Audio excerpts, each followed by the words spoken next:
My name is Valerie Schatzker, and I came to Montcrest, I think somewhere around 1974 or 75.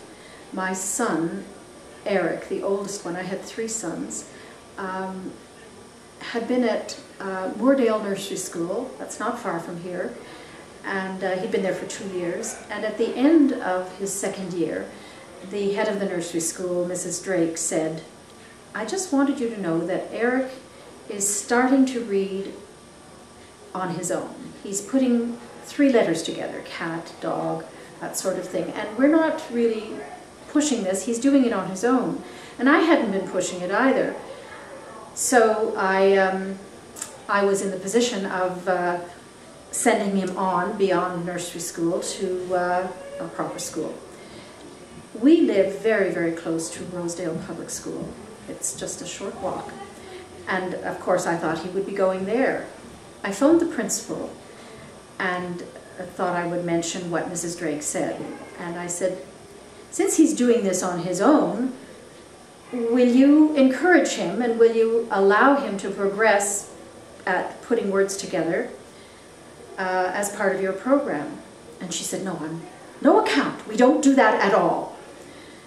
And I said, "Well, he's interested though. He's obviously doing this because he's very interested." "Well, we don't have a reading program at all." And I said, "Well, then he's going to go after 1 year of junior kindergarten into senior kindergarten.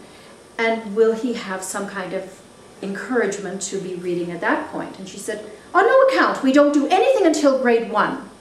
So there I was, a mother with a child who wanted to read and was going to be discouraged from reading in the public school system, and I was very, very angry. I started to look around for a school, and I found Montcrest. They had an all-day kindergarten. I sent Eric there, and he was lucky to have Pamela Chetwynd as his kindergarten teacher.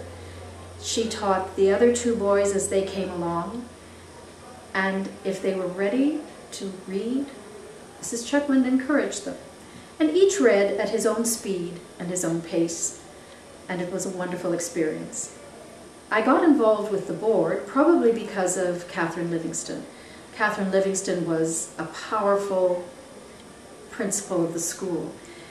It probably could only have taken flight because of someone like Catherine Livingston, who was a power to be reckoned with. She never let anything stand in her way. And they were tough times. We didn't have a lot of money. We had only that small little house on 4 Montcrest, but we had the use of the park in front. And she was fighting against many, many odds, but somehow we managed to survive.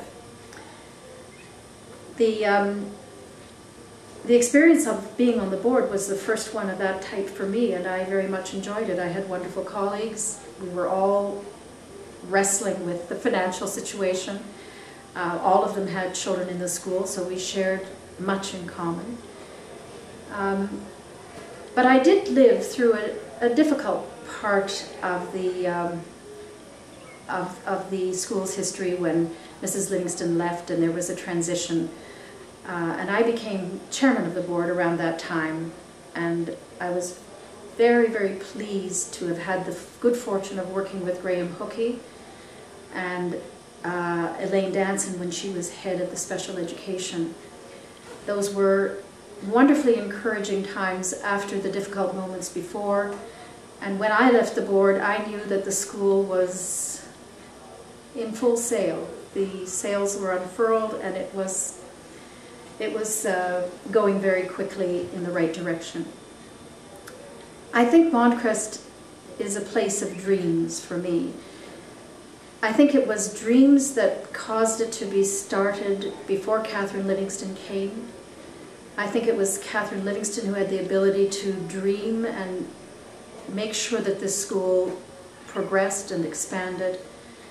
When I was on the board, we only had 4 Montcrest Boulevard, and I was dreaming, as were many of my colleagues on the board, of acquiring the houses on Broadview and having the pleasure of the backyards abutting and perhaps building something there in the middle at some point. We did buy, during my tenure on the board, we did buy one building on Broadview, and now I can see Montcrest has expanded wonderfully and built the building that we all dreamed about. The children who come here dream, and their dreams are fulfilled by wonderful teaching. And the staff, I think, dreams that they can do what they want with children, and they are certainly doing it. I'm very proud when I hear from all kinds of people in the city that they know people who have children at Montcrest, or they have children at Montcrest, or are looking forward to going to see if they can place a child in Montcrest because they know that it's a very fine school. It's a good thing.